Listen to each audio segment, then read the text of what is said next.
Video ini akan mengubah lo dari yang sebelumnya mungkin seorang pecundang menjadi nantinya seorang pemenang. Pemenang dalam kehidupan yang memiliki kebijaksanaan, kesuksesan dalam karir, stabilan ekonomi, fisik yang baik, dan lain-lain yang pastinya dimiliki oleh sosok high value human. Memang perlu proses, tapi percaya sama gue, hasilnya bakal mengubah hidup lo selamanya. Waktu yang diperlukan untuk proses awal perubahan hidup lo ini adalah 30 hari atau 1 bulan penuh. Mengapa 30 hari?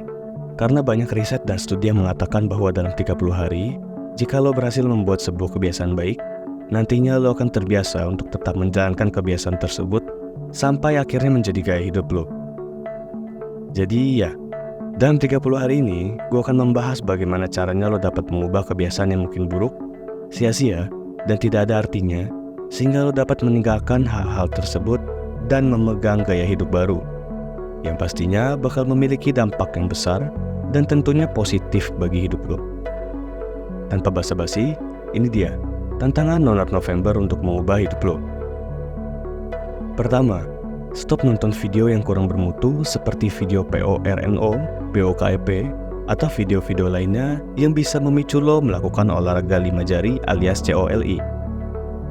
Karena studi mengatakan bahwa ketika lo menonton video-video nikmat tersebut, otak bagian prefrontal cortex lo akan mati, sehingga mungkin lo tidak bisa berpikir dengan jernih, dan pastinya lo gak lagi mikirin apa-apa selain pengen COLI, gak lagi peduli dosa, gak lagi peduli sekitar, dan cenderung lo pasti curi-curi momen untuk melakukannya. Sesulit apapun, pasti lo bakal nyari caranya.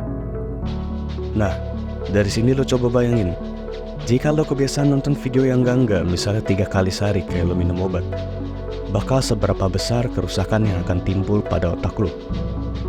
Biasanya ketika lo berada di kehidupan sehari-hari, lo bakal cenderung bengong, pikiran kosong, ngomong ngelantur, bahkan sampai ngebayangin hal yang enggak.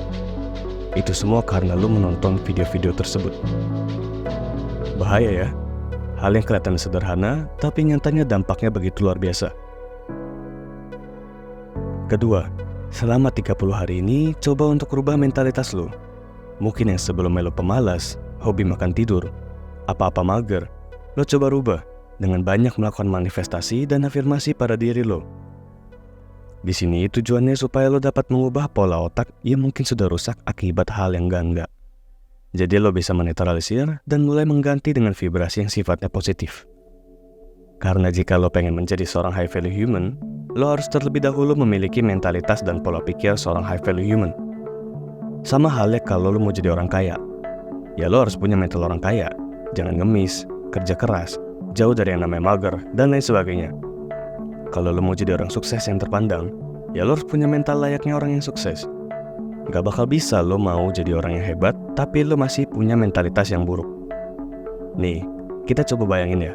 Misalnya ada seorang yang pola hidupnya buruk, sukanya tidur, ngutang sana-sini, boros terhadap hal yang gak penting, dan lain sebagainya.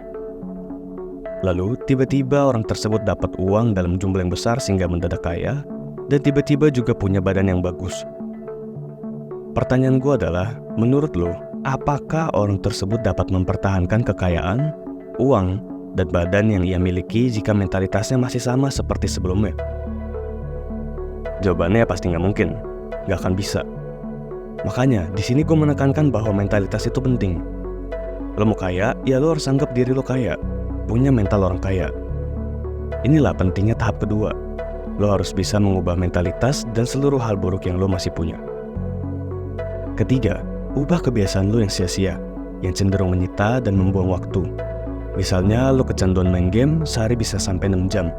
Atau misal lo kecanduan nge-scroll TikTok, baca komik, dan lain sebagainya. Nah di sini lo bisa coba ubah kebiasaan tersebut dan menggantinya dengan kebiasaan baru yang bisa menghasilkan banyak manfaat. Misalnya, lo bisa belajar bahasa baru, cari-cari pengetahuan baru, cari koneksi, nyoba bikin bisnis, kerja, olahraga, nge-gym, dan lain sebagainya. Banyak banget kok hal-hal positif yang bisa lo lakukan yang nantinya lo sendiri di masa depan akan berterima kasih pada diri lo di masa ini. Ya nggak salah kalau lo mau refreshing main game, nge-scroll TikTok, lihat sosmed, dan lain sebagainya. Tapi ya jangan sampai itu menyita waktu lo, karena waktu lo itu berharga banget. Kalau lo kerja keras, bikin badan bagus, merawat diri, pasti lo bakal punya keuangan yang baik. Jadi good looking, dan segala sesuatu akan dipermudah jika lo sudah memiliki modal-modal tersebut. Apalagi lo juga sudah memiliki mental yang baik dari tahap sebelumnya. 3 hal tersebut, mental, ekonomi, dan fisik yang baik adalah kunci keberhasilan lo dalam kehidupan dunia ini. Lo pastinya bakal lebih gampang nyari jodoh, gampang dapat koneksi bisnis, gampang diterima oleh orang-orang, dan seterusnya. Lo gak bakal bisa kayak gitu jika lo masih melakukan hal-hal yang gak ada manfaatnya, meskipun itu menyenangkan bagi diri lo. Karena seorang yang hebat adalah seseorang yang mampu melakukan apa yang dia harus lakukan tanpa memperdulikan mood atau kesenangannya. Suka gak suka, ia akan lakukan jika memang itu menghasilkan manfaat yang baik. Gue yakin, selama 30 hari ini, jika lo tekunin challenge No Nut November ini, lo bakal berubah menjadi sesosok manusia yang baru, manusia yang lebih baik, yang pastinya akan menjadi seorang high value human. Stay positive.